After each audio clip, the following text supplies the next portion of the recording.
सभी को आज हम पुरुषोत्तम मास का 16वां अध्याय लेकर के आए हैं। तो शुरू करते हैं। वाल्मीकि कहने लगी, इस प्रकार अनुपम वर देकर दोनों स्त्री पुरुषों के देखते देखते विष्णु भगवान गरुड़ पर चढ़कर अपने स्थान को चले गए। कुछ समय व्यतीत होने पर गौतमी के पुत्र उत्पन्न हुआ और सुदेव ने पुत्र के पैदा होने पर अति प्रसन्नता के साथ श्रेष्ठ ब्राह्मणों को बुलाकर जाति कर्म किया और स्नान कर ब्राह्मणों को बहुत सा दान दिया। पिता के मनोरथ के साथ माता के मन को आनंद देने वाला वह पुत्र शुक्ल पक्ष के चंद्रमा के समान बढ़ने लगा। तब पिता ने पुत्र का यज्ञोपवीत संस्कार कराकर गायत्री मंत्र का उपदेश दिया और वह पुत्र ब्रह्मचर्य व्रत का पालन करने लगा। वाल्मीकि ऋषि कहने लगे, एक समय करोड़ों सूर्य के समान कांति वाले देवल ऋषि वहां पर आए। उनको देखकर सुदेव ने उनके लिए आसन बिछाया। उस आसन पर देवल मुनि बैठकर बोले, हे सुदेव, समस्त शुभ लक्षणों से युक्त यह तुम्हारा पुत्र महाभाग्यवान है, परंतु इसमें एक ही दोष है जिससे इसके सब गुण वृथा हो जाते हैं। हे सुदेव, तेरा यह पुत्र 12वें वर्ष में जल में डूबकर मर जाएगा, जिससे तू मन में सोच नहीं करना। अवश्य होने वाला तो होगा ही, इसमें कोई संशय नहीं है। इसका कोई उपाय नहीं है। वाल्मीकि जी कहने लगे, देवल ऋषि के ऐसे वचन सुनकर सुदेव शर्मा पृथ्वी पर गिर पड़े और देवल मुनि इतना कहकर ब्रह्मलोक को चले गए। और सुदेव देवल मुनि के वचनों का स्मरण कर बहुत काल तक विलाप करते रहे। फिर गौतमी पुत्र को गोदी में लेकर प्रेम से मुख चूमकर अपने पति से बोली, हे द्विजराज, होने वाली वस्तु से भय नहीं करना चाहिए। जो होने वाला है सो तो होगा ही, और जो नहीं होने वाला है वह कभी नहीं होगा। इसलिए हे नाथ, उठो और सब शरणागत जीवों के रक्षक निर्वाण पद को देने वाले भगवान विष्णु का भजन करो। वाल्मीकि ऋषि कहने लगे, इस प्रकार सुदेव ब्राह्मण अपने स्त्री के वचनों को सुनकर सद्गुण को प्राप्त हुआ और हृदय में हरि के चरण कमल को धारण कर अपने पुत्र से उत्पन्न दुख को तत्काल त्याग दिया। 17वां अध्याय। एक दिन उनका पुत्र शुकदेव अपने मित्रों सहित बावड़ी में स्नान करने गया और अपने मित्रों सहित जल में प्रवेश करके नहाने लगा और जल में डूबकर मर गया। तब उसको जल से बाहर न आते देख उसके साथी हाहाकार करते हुए भागे और उन बालकों ने गौतमी को जाकर सब वृतांत सुनाया। उन बालकों को यह अप्रिय वाणी को सुनकर वह पृथ्वी पर गिर पड़ी। इतने में सुदेव भी वन से आ गया और पुत्र का मरण सुनकर कटे हुए वृक्ष की तरह पृथ्वी पर गिर पड़ा। दोनों स्त्री पुरुष उठकर बावड़ी पर गए। वहां मरे हुए पुत्र को आलिंगन कर शरीर को गोदी में लेकर सुदेव शर्मा बारंबार हाहाकार करने लगा। गोदी में पड़े हुए मृत पुत्र को देखकर रोने लगा और विलाप करते हुए कहने लगा, हे पुत्र, मेरी सोच हरने वाली मनोहर वाणी को और मेरे मन को आनंद दो। तुम अपने वृद्ध माता पिता को छोड़कर जाने के योग्य नहीं हो। हे वत्स, तुम्हारे श्रेष्ठ मित्र वेद पढ़ने के लिए बुला रहे हैं। तुम्हारा उपाध्याय पढ़ने के लिए बुला रहा है। तुम इस समय कैसे सो रहे हो? मैं तुम्हारे बिना नहीं जीऊंगा, ना ही घर जाऊंगा। अब मेरा वन में भी क्या काम है? ऐसा कहते कहते भगवान के नामों का उच्चारण करने लगा। 18वां अध्याय। इस प्रकार उस ब्राह्मण के विलाप को सुनकर दसों दिशाओं में गरजता हुआ मेघ बादल आया। उस मेघ से पर्वतों को कंपायमान करता हुआ, तीक्ष्ण स्पर्श करता हुआ बड़े वेग से वायु चलने लगी और अत्यंत जोर से वहां बिजली चमकने लगी और मेघ शब्द से चारों दिशाएं पूरित हो गईं। इस प्रकार 1 मास तक ऐसा जल बरसा कि सारी पृथ्वी जल से भर गई, परंतु पुत्र शोक की अग्नि से तपे हुए उस ब्राह्मण को कुछ भी मालूम न हुआ। न उसने पानी पिया, न भोजन किया। पुनः पुनः इस प्रकार पुकारते हुए ही उसको सारा मास व्यतीत हो गया। वह मास श्री कृष्ण भगवान का प्रिय पुरुषोत्तम मास था। सो अनजाने में ही उस ब्राह्मण से पुरुषोत्तम मास की सेवा हो गई, जिससे अत्यंत प्रसन्न होकर श्री कृष्ण भगवान प्रकट हो गए। उस समय मेघ बरसना बंद हो गया। फिर उस ब्राह्मण ने श्री कृष्ण भगवान को देखकर शीघ्र पुत्र को पृथ्वी पर रखकर स्त्री सहित श्री कृष्ण भगवान को दंडवत नमस्कार किया और हाथ जोड़कर श्री कृष्ण भगवान के आगे बैठ गया। अनजाने में पुरुषोत्तम मास के सेवन से प्रसन्न होकर भगवान अमृत वाणी से बोले, हे सुदेव, तुम धन्य हो और अत्यंत भाग्यवान हो। जो कुछ होने वाला है सो सुनो। मैं कहता हूँ, हे ब्राह्मण, तेरे उस पुत्र की 12,000 वर्ष की आयु होगी।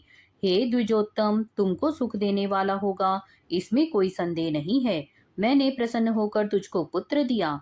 नारायण कहने लगे, हे नारद, भगवान के इतना कहने पर वह ब्राह्मण पुत्र जीवित होकर उठ बैठा और ब्राह्मण और उसकी स्त्री दोनों ही पुत्र को देखकर महा आनंदित हुए और देवता भी पुष्पों की वर्षा करने लगे।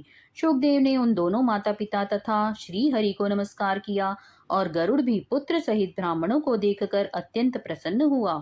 तब ब्राह्मण आश्चर्य युक्त होकर श्री हरि को नमस्कार कर हाथ जोड़कर गदगद वाणी से संशय काटने के लिए आनंद सहित भगवान से पूछने लगे, भगवान, मेरे 4,000 वर्ष तक निरंतर महाकठिन तप करने पर आपने जो कठोर वचन मुझसे कहे थे कि मेरे 7 जन्मों में भी पुत्र का सुख नहीं है, उस वाक्य के उल्लंघन हेतु और मरे हुए पुत्र को जीवित करने का कारण क्या है? 19वां अध्याय। नारायण जी कहने लगे, हे नारद, भक्त वत्सल भगवान अपनी वाणी से सुदेव ब्राह्मण को प्रसन्न करते हुए बोले, हे द्विजराज, जिससे मैं प्रसन्न हुआ क्या यह तुम नहीं जानते? मेरा प्रिय पुरुषोत्तम मास आने पर तुम दोनों स्त्री पुरुषों ने उपवास कर यहाँ बैठने से पुरुषोत्तम मास की सेवा हुई।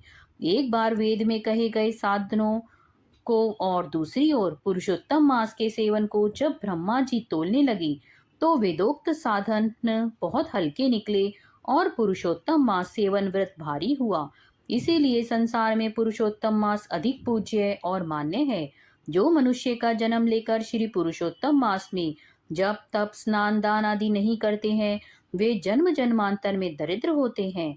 अतः सब प्रकार से यत्न करके मेरे प्रिय पुरुषोत्तम मास का सेवन करना चाहिए।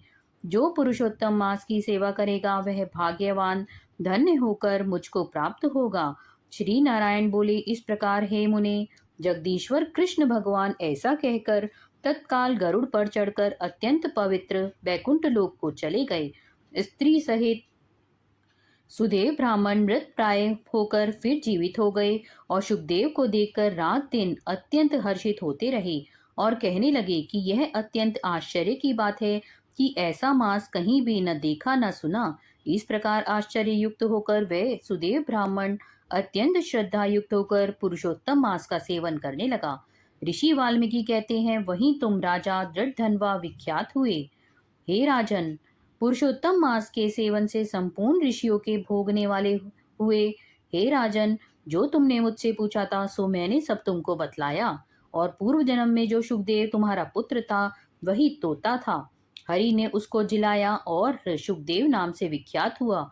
वह सुखदेव 12,000 वर्ष तक आयु भोग कर बैकुंठ को गया। वही सुखदेव वन के सरोवर में बड़ के वृक्ष पर बैठकर संसार सागर में डूबे हुए विषय रूपी सर्प से तुम जो अपने पूर्व जन्म के पिता को देखकर कृपा से युक्त हो चिंतन करने लगा कि यदि मैं इस राजा को बोध नहीं कराऊंगा तो मेरा भी अपराध हो जाएगा। इस प्रकार मेरा मन श्रुति के वचनों को मानना वृथा हो जाएगा। इसलिए मुझको अपने पूर्व जन्म के पिता का उपकार अवश्य करना चाहिए। ऐसा सोचकर ही उस तोते ने तुमको ज्ञान दिया।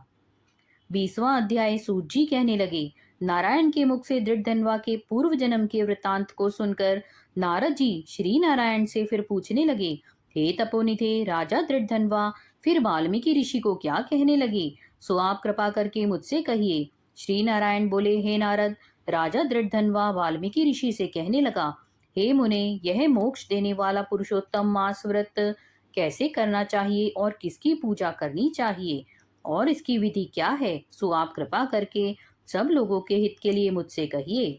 वाल्मीकि मुनि बोले, हे राजन, ब्रह्मा मुहूर्त में उठकर ईश्वर का चिंतन कर शौच आदि जाएं, फिर स्नान प्राणायाम करके संध्या वंदन करें।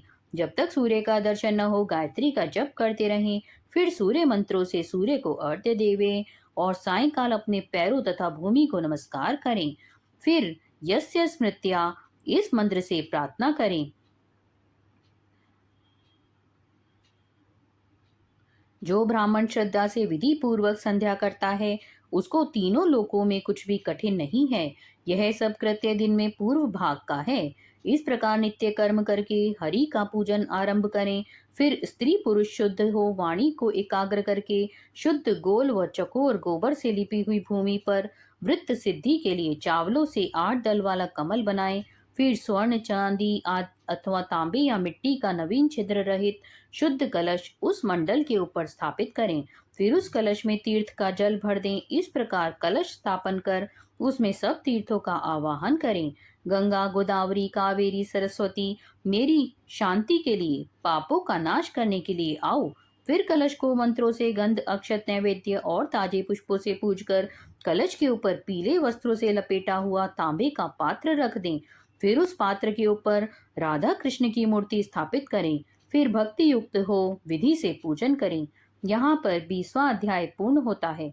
अगर आपको यह हमारा यह प्रयास पसंद आ रहा हो तो वीडियो को लाइक करें, अपने फ्रेंड्स के साथ शेयर करें और अगर आपने अभी तक हमारे चैनल स्पिरिचुअल वैल्यूज को सब्सक्राइब नहीं किया तो सब्सक्राइब करें। मिलते हैं आगे और अध्याय के साथ, तब तक के लिए राधे राधे।